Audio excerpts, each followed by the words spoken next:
Okay, so the new operation has dropped, and I'm gonna leave the footage basically raw, so I'm not gonna edit out any of it, just so you guys can see the full length of the operation. I already tried it once just to get a feel for it before I decided to record it, so this is actually my second playthrough of it.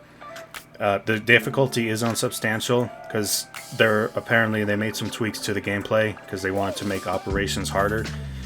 And so far, with the first playthrough being with my tactical marine and my second one now with the assault marine, I didn't see much trouble at all, if at all any kind of changes with the difficulty.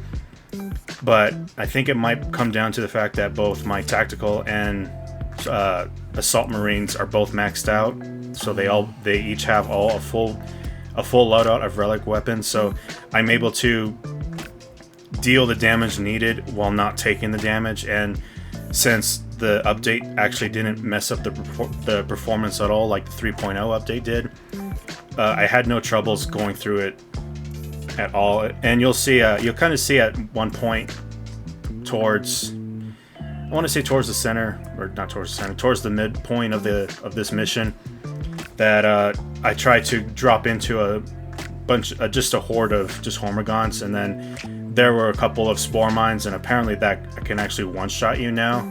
So that's kind of strange. I've always used my jetpack when playing Assault Marine in particular. I'll just jump pack, and then I'll just do a ground slam directly, or a ground pound directly into that horde. And if there are spore mines, I'm usually okay. But this time they actually completely one-shotted me, so I think that's what they changed a bit. Maybe the spore mines are doing some more damage, but I didn't see any patch notes that there were changes to how hard they can hit. But maybe it's kind of a ninja type of buff that you normally don't see in these updates. Now, sorry, the update actually did put some nerfs towards the players. One particular nerf in particular, which is kind of a detriment to melee builds, so basically assault and bulwark. So there's three types of weapons in the game. You have fencing weapons, you have balancing weapons, and then you have block weapons.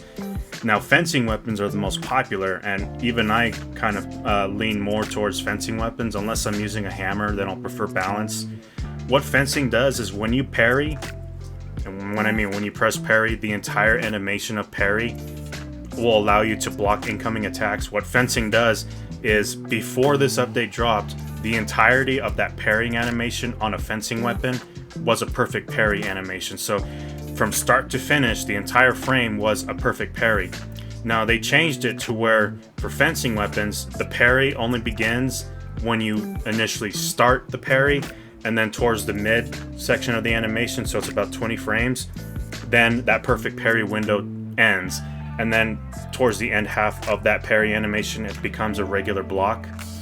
So that's the one big thing that players are taking an issue with. Now, I do like the fencing weapons just because it makes it easier when you're fighting bigger groups of Majoris enemies, and they even tweak those spawns as well for Majoris enemies and Extremis enemies.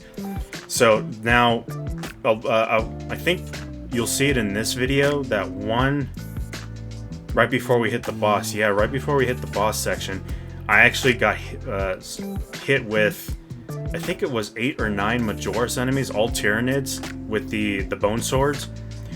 And it would have been easier for me to deal with that section. I mean, I just spam grenades, but you'll see it later on. But it would have been easier to tackle that if I had perfect parry. But because they reduced that animation, when several of those attacks come at me, only 3 of them or so will get perfect parry, while the rest get blocked, which means I won't be able to stagger those enemies and get in those gun strikes. Because the gun strikes themselves after a perfect parry is very strong, which is why the fencing weapons are so popular, just because you get in very, very good amount of burst damage. And I was still able to deal with it just fine. I never had any problems at all going through this new operation with my assault class because of the change to melee weapons. But now fencing weapons basically feels more like you're playing with a block weapon. With fencing weapons, you sacrifice damage potential for more parry time to get in your perfect blocks. So now there kind of is no reason now to do perfect, or not to do perfect, to use a fencing weapon when it's basically the same as a balancing weapon, only with less damage. A balance with a balanced weapon, it's the same as the fencing weapon now with the perfect parry. It's if you used balanced weapons more often than fencing weapons, I don't think you're gonna feel much difference with between fencing and balancing. Because like for me in particular, the hammer that I'm currently using is a balanced hammer. So the block is either gonna give me a perfect block, or I'm just gonna do a perfect, or not a perfect. I'm just gonna do a regular block. So I don't have too many issues with it, but the perfect parry does come in handy when you're dealing with bigger chunks of enemies, and mainly that's the Majoris enemies. When you're fighting against extremist enemies, it should not be a big deal. You just gotta parry at the beginning rather than just waiting for the enemy attack and then just parry, and then just let it do its own thing. This time you actually have to do a little bit more timing, which is fine with it. But when it comes to the melee aspects of Space Marine 2, your perfect parries and your dodges is a huge thing towards ensuring your survival. And right there, you saw a perfect parry. Again, there's another perfect parry. You can see I'm not struggling within it. But then again, this is a balanced hammer, so I'm more used to playing balanced hammer than I am with fencing weapons. The block weapons are actually the least popular, but the major pro with a block weapon is they give you the most amount of damage. So take for example the hammer, the relic hammer. If you opt for the option that is block only, you're gonna get 12 damage. And I don't know how exactly the damage values work, but it's 12 damage for the block weapon. The balanced hammer, which is what I'm using, only gives you 10 damage, but then the fencing weapon is 9 if I remember right. So block weapons in particular, especially when you're using the block weapon choice for the hammer, it is kind of harder to use. And honestly, I couldn't finish leveling up that hammer in substantial difficulty. I ended up leveling the block hammer in average difficulty, because you can't perfect parry at all. With a block weapon, all you can do is defend yourself, but every single attack you get hit by, you're gonna get staggered, you're gonna take damage. You can't perfect parry. That's what the fallback of a block hammer is there is no parry at all, no perfect parry. You bring that in with the idea that you're gonna just go in doing raw damage. So that's the least popular. The most popular obviously is that fencing weapon. That's kind of, again, I have some issues with it, but at the same time I really don't. But I think the fencing weapon is more favorable to use for bulwarks in particular, because with bulwarks you already have to do the shield, and the bulwarks, the way they do their perfect parry is you have to tap the parry button, because if you hold it, you end up putting up your shield. And a lot of times the shield, in my opinion, the shield is a bit weak in PvE. I know that there's some really, really good plays and really good clutch moments you can have with Bulwark. I've seen a couple of them pull some clutch moments. I don't think the Bulwark that's in our game right now, I think, did anything huge other than making sure that he put down his ult whenever he needed it to. So he's a little bit smarter on that. But for me, I think fencing weapons is most favorable to bulwarks. For me, I prefer the more balanced type, just because I get that medium between damage and defense. And with assault, you're gonna have a really, really hard time using the block hammers for assault, or unless you prefer to use chainswords with assault. But that's kind of just my opinion on it. Block is the best choice for for the assault class. You do lose some cleaving potential, but you don't really care about that just because hammer is already good enough as it is. Now, I'll pull up the patch notes and then you'll see what else they did. One of the changes that they did make was the spawns. Oh, here you can see my little screw up. So yeah, I wasn't expecting. So I always do that. That's always something I do a lot, is when you see just regular Hormagaunts and then some Spore Mines, I'll just go in anyway and do a ground slam or a ground pound from after doing my jetpack. And you can see here I was kind of taken aback by that. Usually when I go in and headbutt a large horde like that with the spore mines, I mean, my damage is not... The damage I take is not... sorry. The damage I take is not great. So it's easy to kind of tank it all, but there I actually just got one-shotted. But anyway, here are the patch notes for the new update that dropped. So they started with the melee archetypes, and that's I already discussed the difference between fencing, balance, and block. The melee perks they changed up some melee perks for the chainsword and power fist and combat knife. So it looks like their charge attacks get significant damage increases. I couldn't notice that in my first playthrough with the tactical marine, because tactical marine's only melee choice in PvE is the chainsword. Here's the thing that I have issues with. Since I use tactical marine a lot, the Auspex scan, they reduced that damage output on bosses by 30%. I did notice this when a Carnifex had spawned in. Once that Carnifex had spawned, I placed down an Auspex scan. Now the version of Auspex I have is 75% melee, or I think it's 50% if I remember right. It's either 50 or 75% extra damage. There is another perk where it's 100% damage, but that effect only stays in place if the enemy that you've scanned stays within that scanned area. Once they leave that scanned area, you lose that 100% bonus. So I think that right there is going to be a huge issue with a lot of us, including me. But again, I don't use the 100% damage increase on Auspex scan just because no enemy I've used it on will stay in the area for very long, and you can't really get in that damage potential. And there, you see the Melt-A-Charge. That's actually the Melt-A-Bomb. The Melt-A-Bomb is kind of a hit or miss. I never seen anyone use it against bosses, but here they reduced it by 70%, which is, it's huge. I actually used it earlier in the first playthrough. It's kind of useless right now. I think the best way to use it is against just regular hordes, just regular Hormagaunts, just Minoris enemies in general.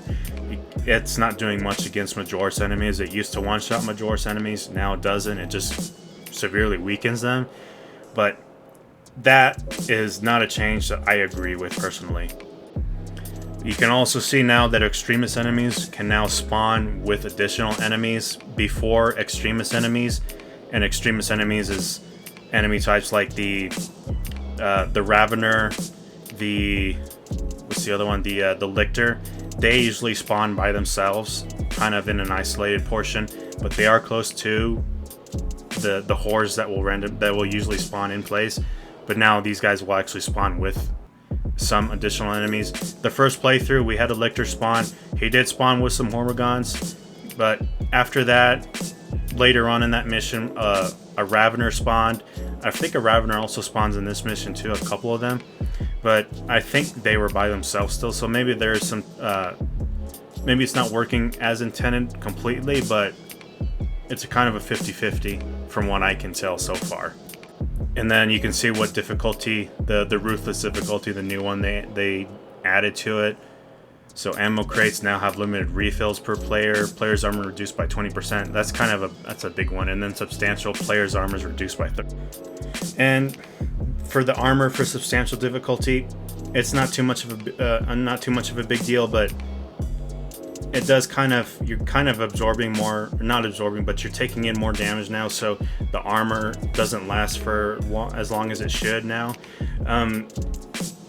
I don't know if that's if I was feeling it or not. I wasn't really struggling to keep my health up and keep my armor segments up. Again, when it comes to the hordes, well, at least for assault, just kind of stun an enemy like a Hormagaunt and just get a gun strike in and just get some armor back. So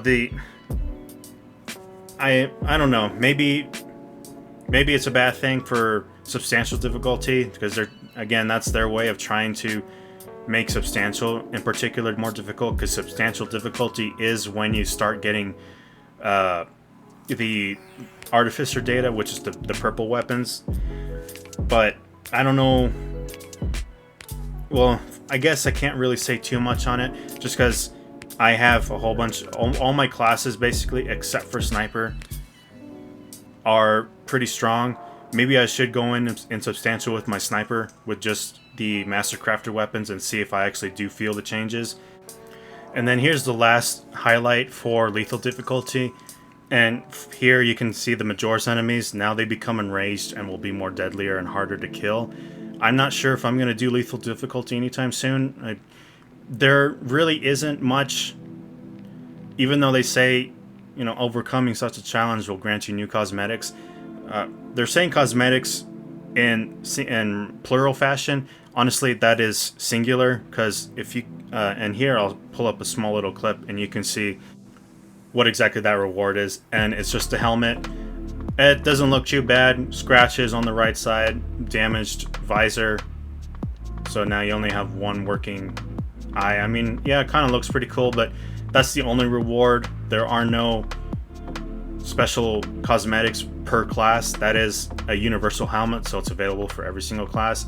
But to unlock it, you got to play lethal difficulty on every single operation to unlock it, and that is kind of a big issue for a lot of players, especially when it comes to fighting chaos.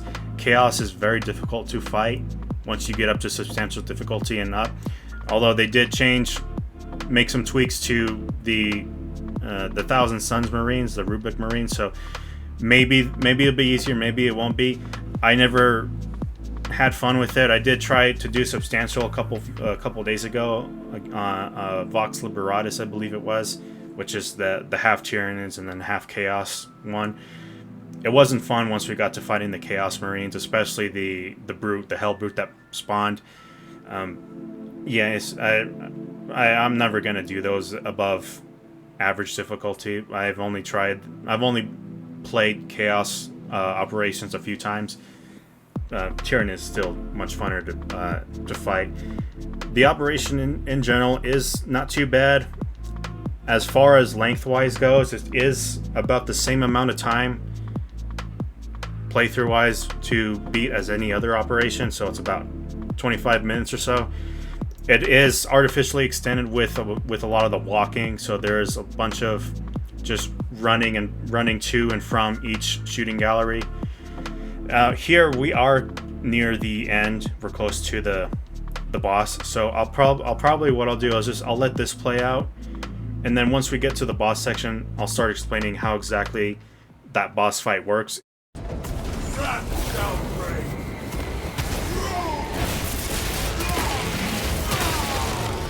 The Xenos infestation is steady. I am airborne ready.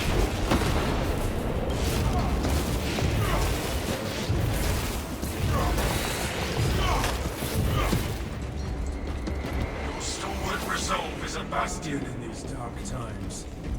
There is no pain I could face that would match the disappointment of my love. Strike to the heart of it. I can imagine now.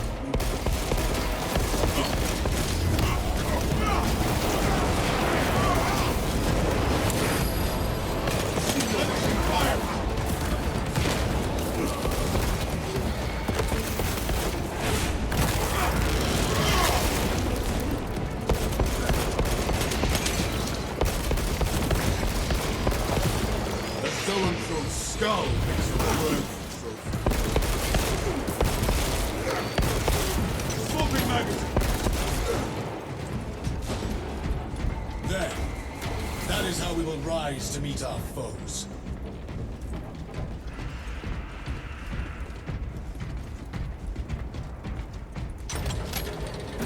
We are Bastion and Blade. The Tyranids seem to know you're close. They are amassing at the fortress. Steel yourselves, brothers! They will not stop us from activating the cannons, Captain!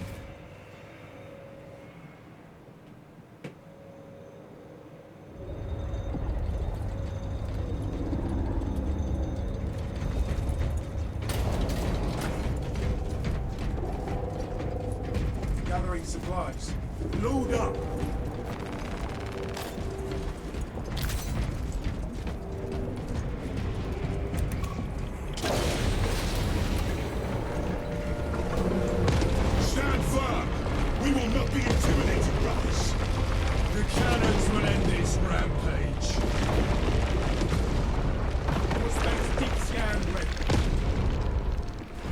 So that's a really cool way to introduce the boss. Then that right there is the Hierophant Titan. And if you were to compare this to Helldivers 2, since this is what the community wanted to compare it to when it came to the update and how it kind of nerfed some stuff, yeah, that Titan is about the same size as the Bile Titans in Helldivers, so not too bad of a scale comparison. So this is going to be how the fight starts. So the Hierophant's actually going to be out there in the distance with the rest of that horde. And there it's demonstrating, just like it did in the very beginning of the video, that is one of the attacks it will be lobbing at us once we get around to start shooting it. Now, the way this works is you're in a big arena, and what you got to do is one of the players, and I actually am the one who starts it off, one of you has to go and pick up the targeting module for the las cannons. And you will get 3 charges of the las cannon, so basically 3 ammo. And here you can see I'm picking it up, and now it briefly explains to you how the laser cannons will work. And it does have a bit of a charge time, which means your teammates are going to have to defend you. And here you can kind of see I'm still trying to get it in, but then I had to quickly take out this Hormigaunt before he was going to cancel out my attack. And the Titan will move around the map, and you can see I kind of missed one of the shots. So the Titan will be moving around the map throughout the entirety of the fight. He'll also be spewing gas clouds as well to obscure his vision. And here you can see he's starting to throw attacks at us. And here I lob in a good shot, and it looks like I missed, but that is the full amount of damage that these cannons will do. And you can see it's starting to move again, and once you get down to using up my final shot, you have to recharge the cannons. So there is going to be objective markers that'll point you where you got to go, and the recharging mechanic is the same as it was when charging the turrets in campaign, which is a really big wheel. And you can see those attacks from the Titan hurt a lot, and this is on substantial difficulty. This is the only part of the operation where I actually felt that change in difficulty. You can see my 2 teammates couldn't get out in time, and if you get hit by one of those lobs, it's kind of it for you. So you really gotta be on the lookout for the Titan's attacks and really pay attention to your surroundings. Here you can see I'm trying to take out a couple of the Majoris enemies before I get around to reviving my teammates, because now that I have very little armor, no health, I'm trying my best to keep my armor segments up. Here I get poisoned. I don't know how I actually got poisoned. There weren't any of the poison clouds around from the Hierophant's attack.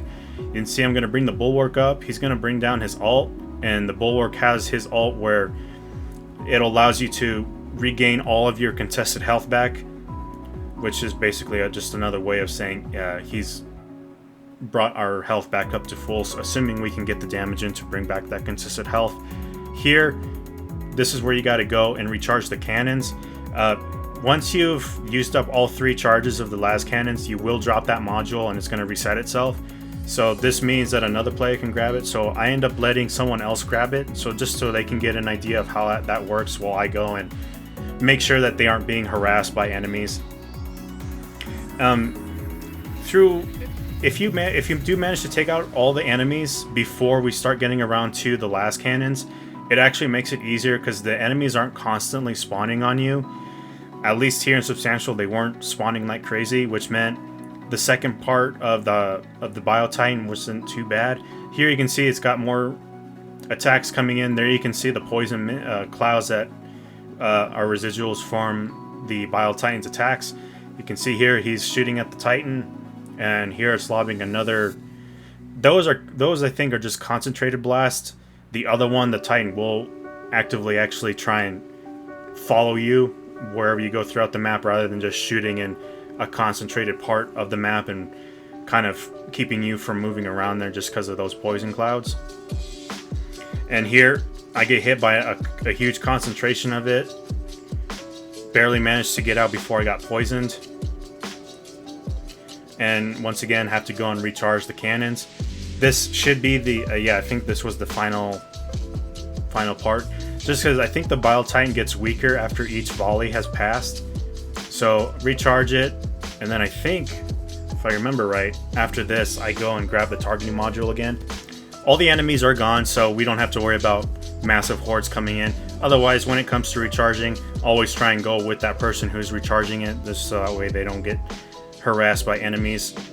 I go back and pick up the targeting module again, and I think this was the final volley needed. So it's not too bad, it's not too crazy.